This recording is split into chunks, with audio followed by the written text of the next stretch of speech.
Okay, just to introduce myself, my name is Madison Weber, sports editor for The Statesman, and we are here with Bodin Zarkovic. Did I say that correctly? Yeah, that is correct. Perfect. My name is Bodin Zarkovic. I'm a member of Utah State men's tennis team. I come from Belgrade, Serbia, a small country in southeast of Europe, and I'm majoring in marketing. This is my fifth and hopefully last year in college. Yeah, awesome. Well, we are excited to have you here with the Statesman Sports Desk. And yeah, I'll get right into it. I want to talk to you about your experience. You've obviously had a lot of success here at USU. You are on a long winning streak as well. Yeah. You've made history here at USU as well. So how does it feel to have that much success? And especially, it kind of culminates in your final year. So how does it feel to have the fall play and the success you've had? Yeah, that is true. I mean, obviously, it's been amazing, right? When you're just winning, I mean, what can go wrong? Right? You're obviously feeling good all the time, but at the same time, it was definitely new type of pressure to withstand. Just having a lot of eyes on you, sort of having a lot of expectations. At certain point, winning is just like a normal thing. So you can imagine what losing is, right? It's a disaster. Bigger deal, yeah. It's a disaster, right? So you're trying really hard not to fall into that, but at the same time, you can't think about it. So it's just finding a fine line where you can continue your process, like not get bothered about outside things, and just committing to tennis and to competing. Yeah. And to go along with what you were saying, obviously I grew up playing tennis as well, so not as competitively as you did, but it's totally a mental game, right? Yeah, like 100%. If you are not mentally there, it doesn't matter what kind of physical practice you put in. So how do you overcome those mental challenges? Well, I would say it mostly comes with an experience. I've been playing tennis for a long, long time. I started when I was 7, and I started competing when I was 9 already. So I've been playing many tournaments nationally, internationally, and then obviously coming to college, right, having a lot of matches and experience under my belt is something that, helps a lot going through pressures and being mentally tough in important situations. So I would say for me, especially, it comes from an experience. Like, I fell down so many times. I lost so many matches. I disappointed myself and a lot of people a lot of times. So, at some point, you can cry about those pressures, and at some point, you just have to deal with it, and you get used to it and get over it. Yeah. For sure. So let's go back. You said you started playing at age 7. Yep. And you grew up your whole life in Serbia, right? Correct. I had a 2-year break in Italy. Oh, okay. Yeah, I lived in Italy for 2 years, like in an academy. I was living there by myself. Oh, wow. How old were you? From age of 13 to 15. Wow. Yeah. So yeah, let's talk about that. Talk me through your journey getting into tennis. Like, is it something that's big in your family, or like how did you get into it, and what was it like? None of my family members are athletes, parents and siblings. They kind of they're more artistic people. I just saw tennis on TV, and it happened to be the moment where tennis exploded in my country because Novak Djokovic, number 1 player in the world. Mm-hmm. That time that I started playing tennis was the time where he started booming and going up to the top. So I would say a lot of kids from Serbia started playing tennis at that point. It was a big expansion. And then my parents didn't know anything about tennis, and they just thought I'm just a kid, like, right, whatever, he just wants to play whatever. Yeah, they just bought me a racket from Walmart and like 3 tennis balls, and I was playing against the wall like for a year. Wow. Yeah, and then I finally joined the club, which turned out to be super beneficial because I was like I knew how to hit a ball or things, right? So I was kind of advanced at that beginner level, so that just sparked my interest even more, right? Yeah, for the next 2 years, I was just practicing. I started competing. I was doing well in those junior tournaments, under 10. Like, how young is that, right? Under 10, Yeah. under 12. I was already able to become a national champion. And from there, it's just those results were an extra motivation to keep going, right? To keep pushing and try to achieve more success. Yeah, that's awesome. Yeah, just to brag about you for a little bit, says you won the Serbian national championship for the U12, U14, U16, and U18 age groups. Yeah. And you're also a senior national champion for Serbia. Yeah, I was able to get them all, and a lot of times to be honest, I would like to brag, but a lot of times I wasn't even the best player, but, I was able to capture those titles. Yeah. So, then you go to Italy. Was that just for tennis? What was your experience there? No, so it was for tennis. At a very young age, I met, let's be careful here. So I met a person from Italy who wanted to help me out, completely free. There were no deals included. So, with his help, I was able to find an academy that was very interested in me and in my progress. They wanted to help me develop in a professional tennis player. So I accepted that opportunity. I went there. I really liked the program. I really liked the coaches. Everyone was, I was 13, right, leaving home, going to another country without my parents. So people really accepted me. They were so nice. Yeah. To the point I would stay at my coach's house. For a year, and then his mom's house for a year, and they were feeding me and everything. Wow. Yeah, really taking care of me. And it's a trend that continues in my life. The large part of my success is being in surroundings and environments where I had kind people helping me. So makes a big difference. It makes a huge difference. Especially with a tennis that is an individual sport, it would be pretty easy to come out here and say I did it by myself. Because when you see tennis players, you just see them on the court being alone, right? So you must think they're practicing hard or whatever. No, it's actually a lot of people included, a lot of people that I met in my life that created an opportunity for me to be here today. Yeah. So you get a little bit older. What was the recruitment like to come to Utah State? I think you played in Minnesota for a little bit, right? So what happened leaving Serbia, going to Minnesota, and then to Utah State? Right. So the official recruitment to Minnesota was pretty smooth. My best friend was playing there, so he kind of helped with connecting with coaches. Everything went pretty smooth. I got there. I was there for 2 years, and the program got cut. Right. So all of a sudden, all of us, we had to transfer. Right. And then going on the transfer portal, Coach Pine texting me. It seemed like the guys here were very serious. The program was very serious, very professional, and I liked it. So I took the opportunity and I risked a little bit because I knew Utah is a little bit different than a lot of states, and especially where I come from. Yeah. Significantly different. So I was aware of the risk, but so far it's paying off. I'm having a great time here. Yeah. So, talk to me about what your experience has been like here at Utah State. 5 years. And yeah, true. So how's it been in and outside of tennis?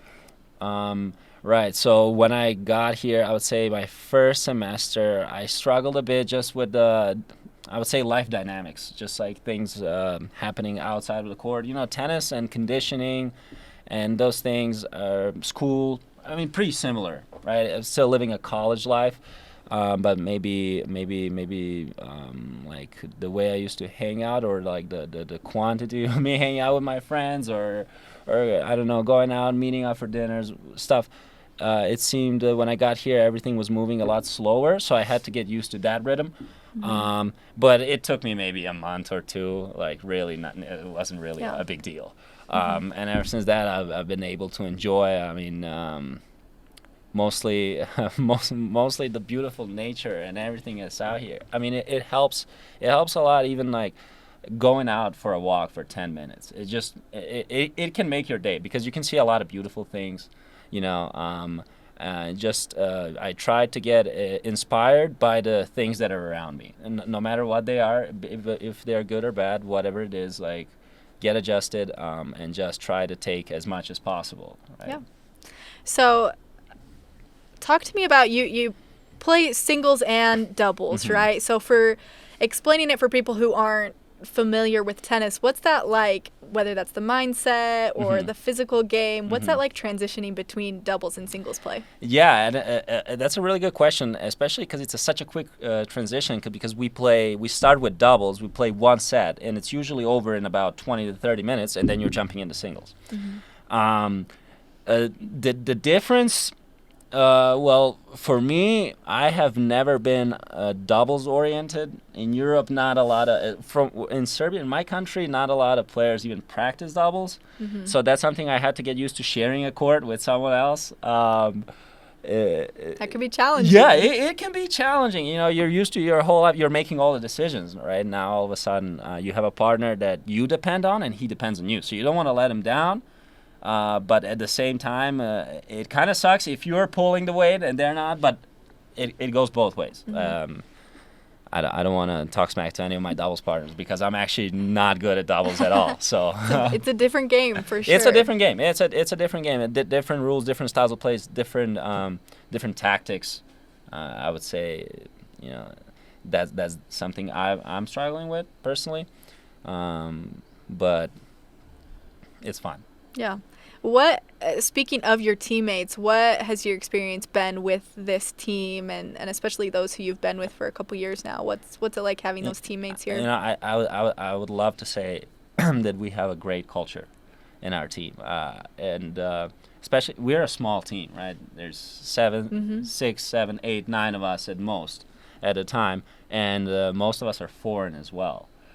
So we kind of, I wouldn't say we stick together because I think we genuinely enjoy spending time with each other. And most of my days I spend with my teammates, whether it's on or off the court. I think we have a great connection. We do a lot of things together. So it's a lot of different cultures. That must be interesting. No, true. But I still say we are more similar. It is easier to adapt to that environment than I don't know how I would behave maybe if my whole team was American. Maybe I think that would impose a bigger struggle on me than having a bunch of Europeans. Yeah, for sure. So what did your parents and family think of you coming to the United States, and have they been able to watch you? Like, what do they think of you being out All here? right. So my parents kind of from the beginning they trusted me a lot, and they actually let me make a lot of decisions by myself. They weren't like interfering with what school I'm going to or what is the scholarship or what is the coach or whatever. I mean, they barely speak English, so it's not like they're calling the coach all the time. Mm-hmm. But I think they were really happy for me. And just always try to support me. And now they're still watching matches when they're live streamed, right? They get super excited, like they plug the laptop to the TV and they're watching, cheering, getting pissed if I'm losing or whatnot. But it's definitely at this point it's an entertainment for them to watch me, and I think. And when we talk, I ensure them everything is fine. They don't have to worry about anything, and they trust me. So they just kind of let me do my thing. Yeah, I'm sure they're really proud. But it must be cool to watch you up on the TV. I hope so. I hope so. That's awesome. So tell me a little bit, who is Bodin outside of tennis? I think especially with college athletes, it's easy to just be like, I'm a tennis player, and identify as that. But who are you outside of tennis? What are some things that you like to do, whether that's here or back in Serbia? Who are you outside of tennis? Well, I would say I'm a super friendly guy. I don't like to spend too much time by myself. I like to. I don't know. I tend to find goodness in people and like things that I like, and then I just want to spend time with other people. Just interact, communicate, have fun, make jokes. Even sometimes do stupid things.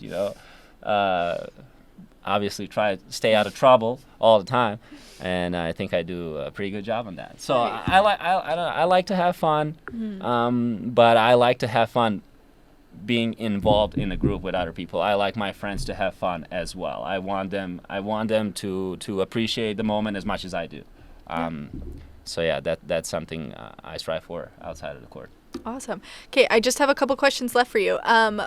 One, what do you, as we're wrapping up fall play, and what are you hoping to see on the court, and what are your expectations for you and for the team going into the spring? Well, I don't have super high expectations. I wouldn't say expectations. I just really hope that everyone is ready to fight and give their absolute best in the season, because in college tennis, that's all that matters, right? This fall, as much as I have good results, that absolutely cannot and will not and does never overshadow a team perspective, the team result, right? And that's the spring season. So what I would like to see from myself and my teammates in the spring is just competing hard, being dogs out on the court, not letting anyone crush us, not let anyone beat us. Just have that mentality, like we're going out, we're going to win, and that's it. Yeah.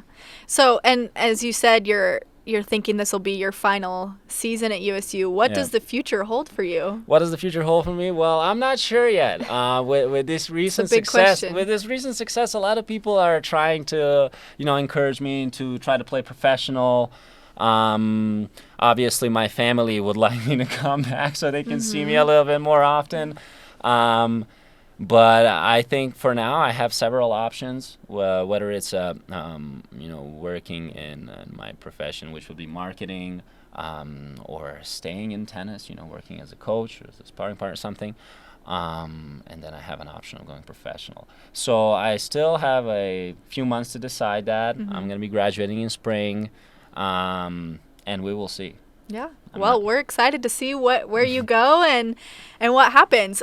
Just to end here, I have a few rapid fire questions. So just first thing that comes to your mind, kind of fun ones. Do you want short ansers? Yeah, so you could just say one word or or whatever comes to mind. That's all right. Okay. They're easy ones. Okay, favorite flavor of Aggie ice cream?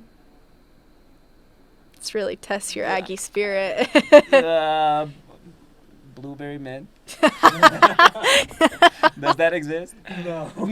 I should have just said chocolate. But there is blue mint, Aggie blue mint. That's what you meant, right? That's what I meant. Exactly. Okay, perfect. What sport would you play if it weren't tennis? Basketball. Who is your sports idol or role model? Novak Djokovic. That's a good one. Favorite thing about Logan, Utah? Favorite thing, landscape. And least favorite thing about Logan? Winters. All right. See, that was easy. You did great. All right. Well, thank you so much for coming in. It was a pleasure getting to know you, and we are excited to watch you on the court in the spring. So thanks for tuning in. Thank you so much.